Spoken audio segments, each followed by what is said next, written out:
everyone, so in this video I'm doing a digital speed paint, and if you follow me on Instagram you might have seen this painting already. I did it for an assignment for school, but I spent a really long time on it, a lot longer than I thought I would, because whenever I do digital art I tend to just really spend a long time, because you can just keep fixing things over and over and you can just paint over it as many times as you want.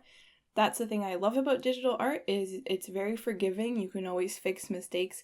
It's never too late to completely change something, and that's why I really like it. And for this, I was using a lot of textured brushes, a lot of my own custom brushes, and just like actual textures overlaid on top of it. So basically the concept for this is, it is a kitty island. So basically it's an island, but when you get to the side of it, or to the end of it, there's cat heads, so it's sort of made out of 3 different cats, and then in the background there's a dog island. So I imagine this whole sea is full of like different animal islands, and I think that would be a really cool place to visit. I'm pretty sure, I feel like this concept must have been done before. It definitely reminds me a little bit of Moana, where the lady is also an island and she kind of like lies down and turns into an island. That was kind of in the back of my mind as I was doing this. The main thing I wanted this to have, I wanted to have a very airy, ocean breezy sort of feeling to it. Color is something that it's a really big struggle. Like, color is not an easy thing to pull off. I find drawing so much easier than coloring, because when you're drawing, you're only dealing with like form and line and maybe tone, but color is a whole other ball game. I feel like you'll always struggle with one of them, and it's probably going to be color, because there's just so many different options, and it can honestly just take a lot of experimentation after you know the basics. And the basics are basically things like anything that you want to recede or that is in the background should have a lower contrast, lower saturation, and everything like that, and things that are in the foreground. Oh, and also like cooler stuff in the background. As it gets more to the background, it gets cooler. And foreground elements have more contrast, and they're warmer and more defined and everything like that. So, and color plays a really big part in that. I don't know if I'm doing a very good job of really quickly explaining that, and I'm sure most of you probably already know this. There's basically like 2 different ways of dealing with color. There's creating a harmonious color palette and then using it to kind of shape the composition and to create depth. So that's what's so hard about it, because you want the colors to look nice together, but you want them to also assist your drawing and make things read properly. There's a lot to think about, and I can't even begin to do a video on color theory, because I already tried to do that once, very briefly, and now I realize I really didn't know that much about color theory. I never thought I did. I just shared my limited knowledge, and I realize now I'm learning so much, and I still feel like my knowledge is very limited, because color theory is still very challenging for me. But I do feel like I'm getting better. I'm trying to be more conscious of what I'm putting down on the canvas, and to kind of think about, okay, this is in the foreground, so what color should it be in the background? What should that be? And I'm trying to choose colors that I don't normally go for.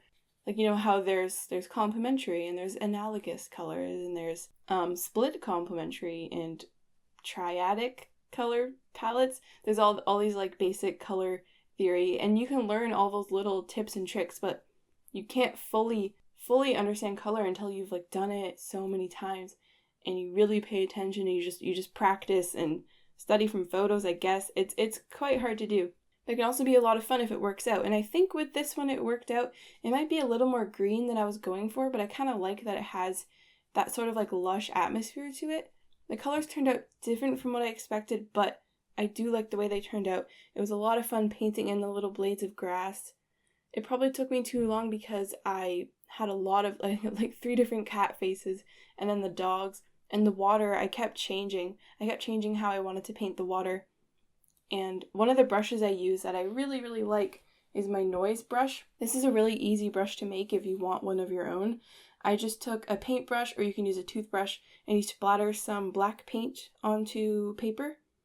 You scan that in, and you make that, I'm talking about Procreate, you make the noise be the texture, and you make the brush shape, or no, you make the noise be the grain, and you make the brush shape kind of like an airbrush, or like whatever shape you want it to be, and then you have a noise brush so that when you paint it, the dots don't overlap each other. They kind of appear as if you're revealing the grain. There's still so many textures I want to make because I feel like the ones I've made so far don't really complement my art style that well.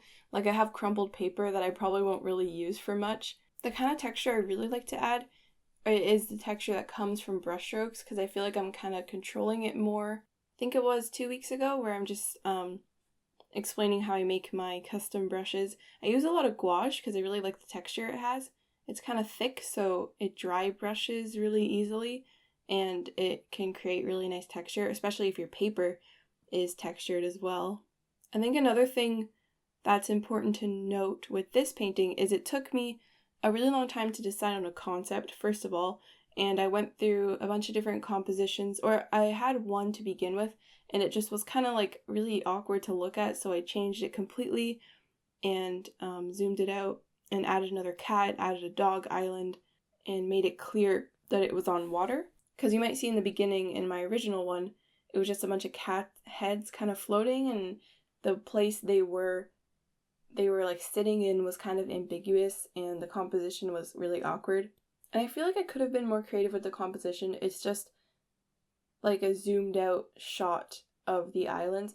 But I feel like that's how you normally see islands anyway, but it could have been more interesting. I could have made it from the perspective of one island looking off. But I feel like I could have went from like a little bit of a top angle maybe. But I don't think everything needs to be a super complex composition. I think the composition works, but it's not like the most experimental composition, I guess. I didn't expect when I got the iPad that I'd be able to actually do like fully finished stuff on it. I thought I would have to use a different tablet to kind of like finalize everything. But with the new Procreate update, they added clipping masks, and they added so many essential features. They just need text tools, and there's something else they need. I can't remember it. Well, I'm sure there's a lot of things that they should add. Like they should have adjustment layers, like when you have a new layer and you can make it be like hue and saturation, and that layer changes everything below it. If they have that, then I've been missing out, but I don't think they have that feature, and they really should add it because I use that all the time. But I definitely had a lot of fun drawing this. Something I'm trying to work on is to really take my time to examine the drawing and add details, because I tend to sketch something and say, okay, that's good enough. But if I find myself thinking, that's good enough, I'll think, wait, no, there's probably somewhere on here that you were a little bit lazy and can probably add some more details to and make it look a little bit more interesting. And that's something I've been trying to do lately, and I would advise that you try to do that as well. Try to catch yourself when you're saying like, oh, that'll do, that's fine. You want to be excited about it. You don't want to think, oh, that's okay, I guess, that's good enough. Because I tend to do that, and I think it's just really rewarding to kind of go in and make sure that everything is kind of as detailed or like as cool as you want it to be. So like I'm working on this one right now of all these dogs sleeping, and I realized all these dogs are kind of the same breed, so I try to change some of them, and then I thought this composition could be a little bit more interesting, but it's fine the way it is, and I thought, no, make it more interesting. So I moved everything up. I put some foreground dogs sleeping, and I'm trying to add some stuff in the background, trying to like push it along, like really make it better, and I think that's been helping me a lot, because it's so easy to be complacent, but the only way to make better art is to make the art better. And that's what I've been trying to do. Lately, it's very exhausting, mentally exhausting. Drawing is not easy. Drawing takes so much energy. And I really hope I don't get burned out soon, because some days I feel burnt out, and the next day I feel fine. And I really hope I don't get fully burnt out. I think if I manage my time well, I won't. I hope you enjoyed this video, me rambling about art. If it was too boring, I'm sorry. I'm sorry if it was too boring. I hope you at least were able to draw while listening to me in the background, or observe the speed paint if that's something you like to do, because it's there to watch if you want, of course. There's also prints of this if you want it. The link's in the description. They're pre-orders right now, but I'm getting them in really soon. I just have to go and get them printed.